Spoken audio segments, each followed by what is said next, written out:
Hello friends, ഞങ്ങളിപ്പോൾ പാലക്കാട് ജംഗ്ഷനിലാണ്. ഇവിടെ നിന്ന് ഞങ്ങൾ മധുക്കരയിലേക്ക് പോവുകയാണ്. അപ്പം നിങ്ങൾ മധുക്കരയിൽ ചെന്നിട്ട് അവിടുത്തെ വിശേഷങ്ങൾ പറയാം കേട്ടോ.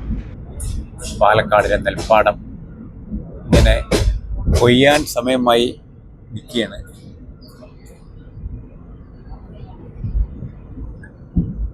ബിന്ദു, ഇപ്പം നമ്മൾ ഇന്നലെ യാത്ര ചെയ്തു.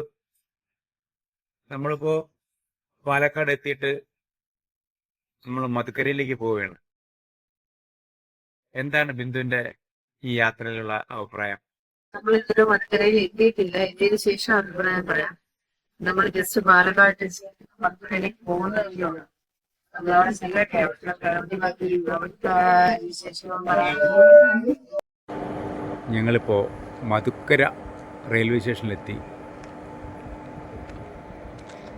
ഈ ഗുഡ്സിൻ്റെ ബാക്കിൽ കാണുന്ന ആ സ്ഥലത്തേക്കാണ് ഞങ്ങൾ പോകുന്നത്.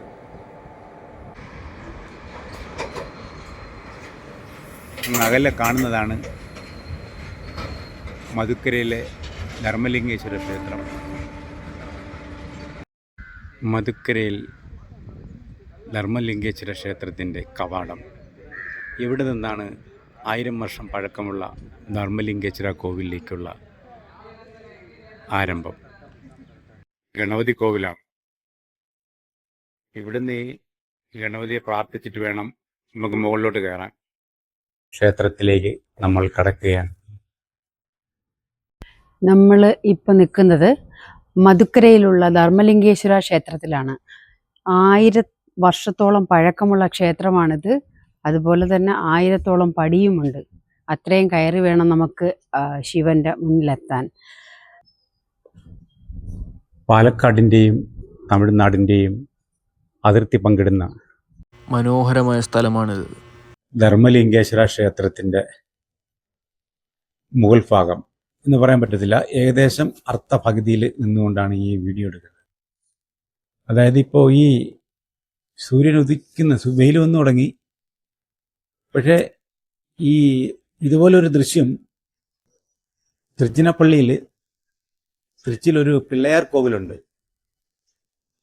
അതും ഇതുപോലെ നമുക്ക് നല്ലതായിട്ട് തോന്നും. കാരണം അതിൻ്റെ മുകളിൽ നോക്കിക്കഴിഞ്ഞാൽ താഴത്തെ വീടുകൾ കണ്ടു കഴിഞ്ഞാൽ തോന്നും കരിയില ഏതാണ്ട് ഒരു പേപ്പർ ഇട്ടേക്കുന്ന പോലെ തോന്നും. കുറേ വെളുത്ത സാധനം വീടായിട്ട് തോന്നുന്നില്ല, അത്ര ഉയരത്തിലാണ് കിടക്കുന്നത്.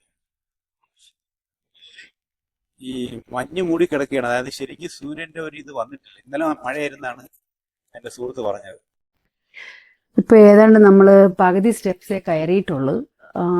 ഇത്രയും സ്റ്റെപ്സ് നമുക്ക് ഒരിക്കലും ഒരുമിച്ച് കയറാൻ പറ്റില്ല. ഒരു 50 സ്റ്റെപ്പൊക്കെ കയറി കഴിയുമ്പോഴേ നമ്മൾ 50 കയറാൻ പറ്റില്ല. ഒരു 20-25 സ്റ്റെപ്പൊക്കെ കയറി കഴിഞ്ഞാൽ നമുക്ക് കുറച്ച് നേരം ഇരിക്കേണ്ടി വരും.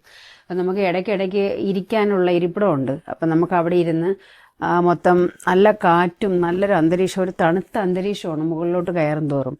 അതുപോലെ നമ്മൾ മുകളിൽ ഇരുന്നു കൊണ്ട് താഴേക്കൊക്കെ നോക്കുമ്പോഴത്തേക്ക് ഇത് ഭയങ്കര ദൃശ്യഭംഗി തന്നെയാണ്. മൊത്തം ആ സിറ്റി ഫുള്ളും കാണാൻ പറ്റുന്നത് മൊത്തം എത്രയും ദൂരത്തിൽ. പക്ഷെ മഞ്ഞ് മൂടപ്പെട്ട കണക്കാണ് തോന്നുന്നത്. എല്ലാം മഞ്ഞ് മൂടപ്പെട്ട് കിടക്കുന്നത്. നല്ലൊരു കാറ്റും അന്തരീക്ഷവും. ഇവിടെ ഒരു പ്രത്യേക അനുഭൂതിയാണ് ഇവിടെ കയറി വരുമ്പോഴത്തേക്ക്. ചെങ്കുത്തായി കിടക്കുന്ന പർവ്വതനിരകൾ, തൊട്ടു താഴെ പാലക്കാട് കോയമ്പത്തൂർ റെയിൽവേ ലൈനാണ് കാണുന്നത്. അങ്ങ് അകലെ പാലക്കാട് ചെന്നൈ ഹൈവേയും കാണാം നമുക്ക്. ഈ പർവ്വതനിരകളുടെ പടിഞ്ഞാറ് ഭാഗത്തായിട്ടാണ് ഈ ധർമ്മലിംഗേശ്വര ക്ഷേത്രം സ്ഥിതി ചെയ്യുന്നത്.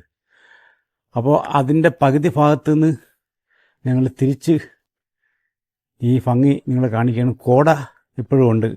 നേരം വെളുത്തിട്ട് അധികം നേരമായിട്ടില്ല, അതുകൊണ്ട് ചെറിയ തണുപ്പുണ്ട്, ചെറിയ കോടയുണ്ട്. മലമുകളിൽ എത്താറായി. ലാസ്റ്റ് അവസാനത്തെ ഒരു രീതിയിലുള്ള പടികളാണ് നമ്മളിപ്പം കയറുന്നത്. വളരെ ക്ഷീണിതയായിട്ടാണ്, അതുകൊണ്ടാണ് വളരെ ശക്തിയായിട്ട് സംസാരിക്കാൻ പറ്റുന്നില്ല. നമുക്ക് കാണാം, പക്ഷെ നമുക്ക് വീഡിയോ ഒന്നും എടുക്കാൻ പറ്റില്ല. 1000-ൽ കൂടുതൽ വർഷം പഴക്കമുള്ള ഈ ധർമ്മലിംഗേശ്വര ക്ഷേത്രം ധർമ്മം പാലിക്കുന്നവന് രക്ഷ നൽകുന്ന ഈ ക്ഷേത്രത്തിൻ്റെ കവാടമാണ്. അകത്തേക്ക് ക്യാമറ അലൗഡല്ല. നമഃ ശിവായ.